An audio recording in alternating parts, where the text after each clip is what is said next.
Idioms and phrases part 2. The idiom is steal someone's thunder. Steal someone's thunder.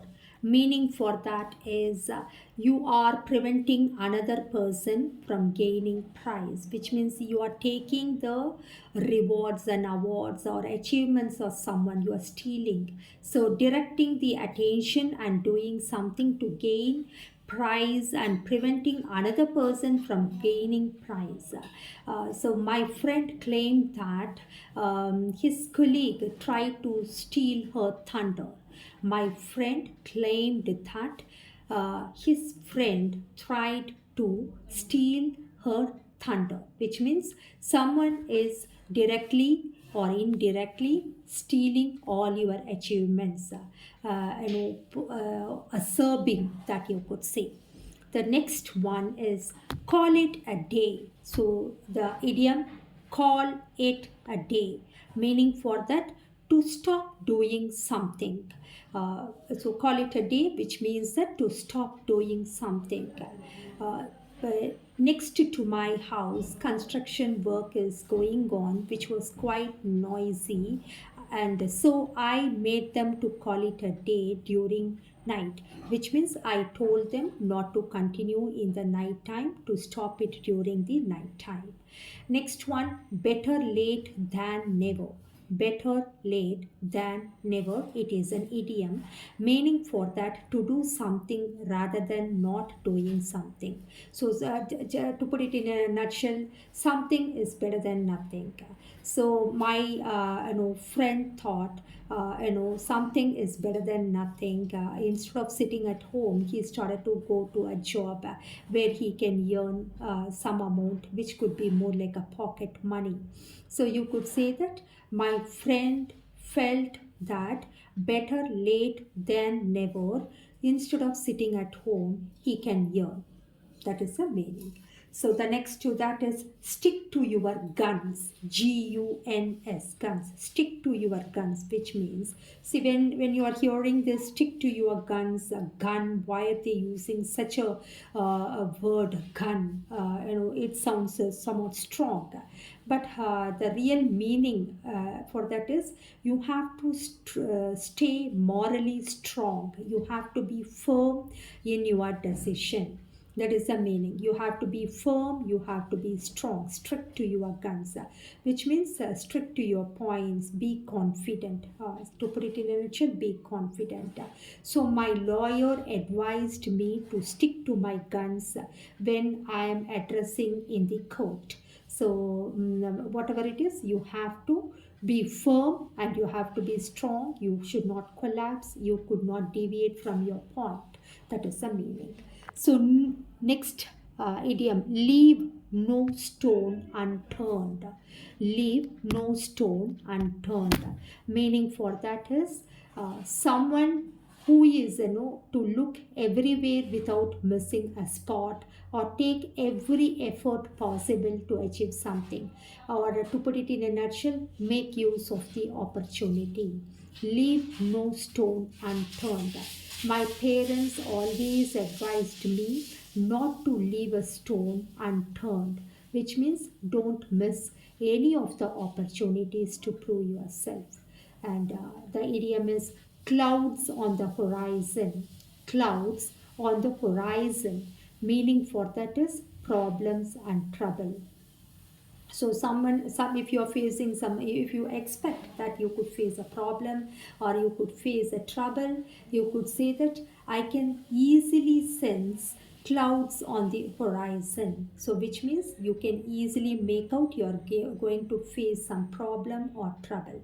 Using the same word like clouds, cloud, I'm on cloud nine, I'm on cloud nine, which means that I'm really extremely happy. That other meaning of that, I'm on cloud nine, which means I'm extremely happy. So you could use it in a sentence like, after my exam results, I was on cloud nine. After my exam results, I was on cloud nine. So using cloud, another idiom also. Every cloud has a silver lining. Every cloud has a silver lining, which means For every problem, there is a solution. There is some kind of opportunities available. So you have to use it in a sentence like always wait for the silver lining in every cloud. Every cloud has a silver lining. You have to wait. Your perseverance and patience and resilience will help you to bounce back. So that way you could say. And next to that, a blessing in disguise.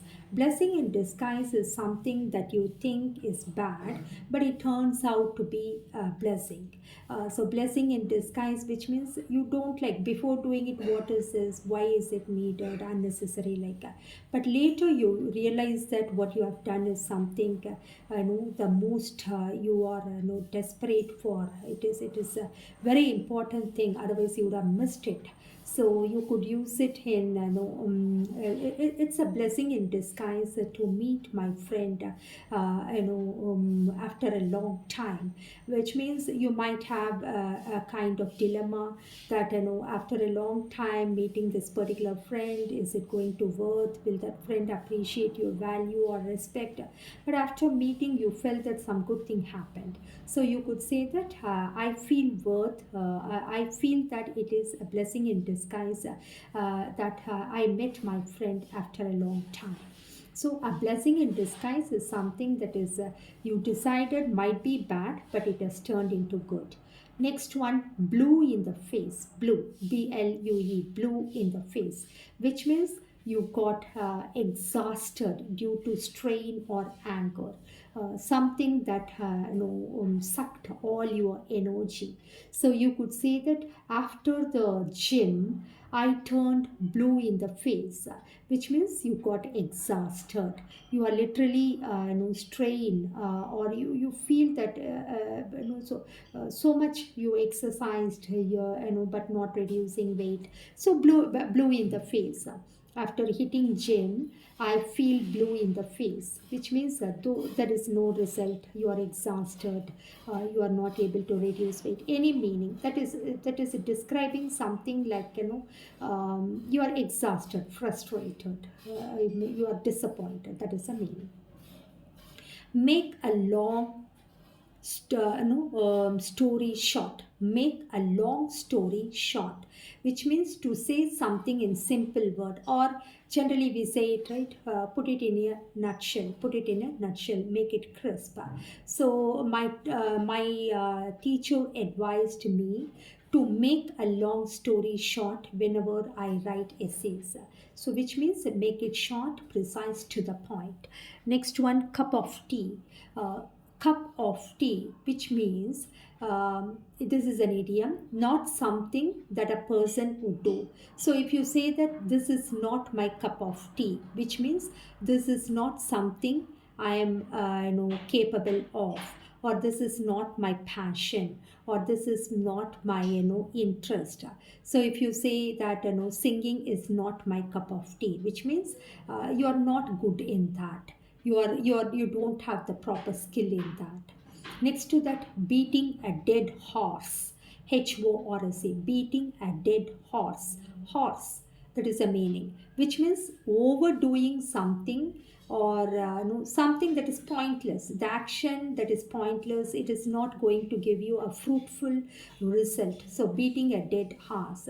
So you could say that instead of beating a dead horse, you can try some other work, which means instead of doing something which is not giving you result, try to do something. So you could say my mom advised me not to beat a dead horse.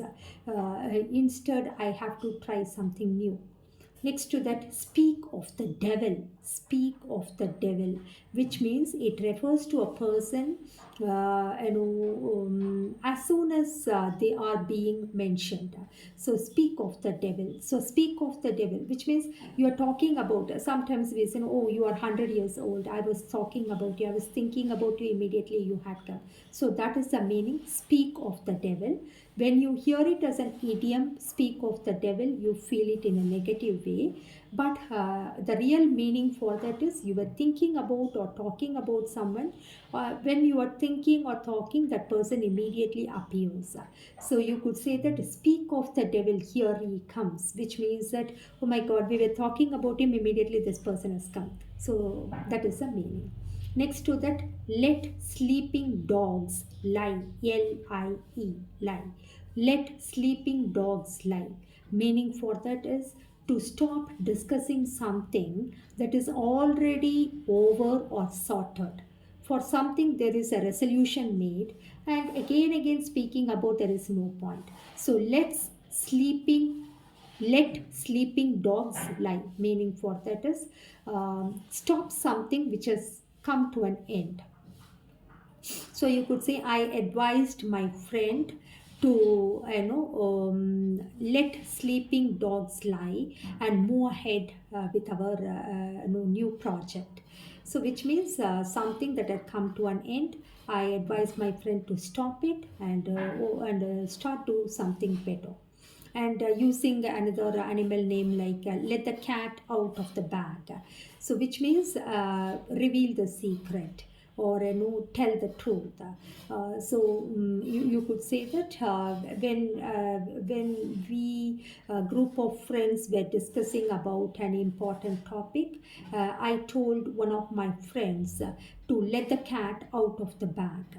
So which means you are as a group of friends talking about something, and it's time for you to reveal the truth, so you are telling one of your friend. So using the animal name, one more, you could say elephant in the room. There is an elephant in the room, which means it's a controversial, it is a major issue, some problem. The elephant in the room, which means it's a big issue, it's a problem.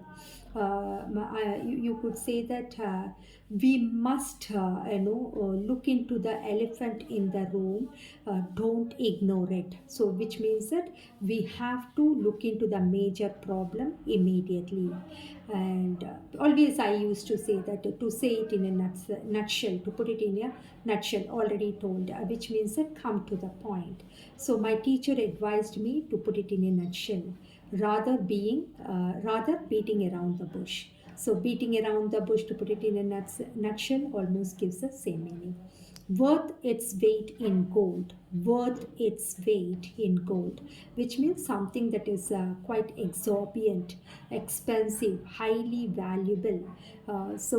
Every word of my parents is worth its weight in gold. I can say every word, every advice of my parents is worth its weight in gold, which means it's all valuable advices.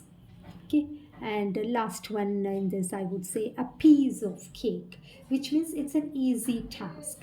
So if I say that, by regular practice and learning, you can achieve your success in IELTS.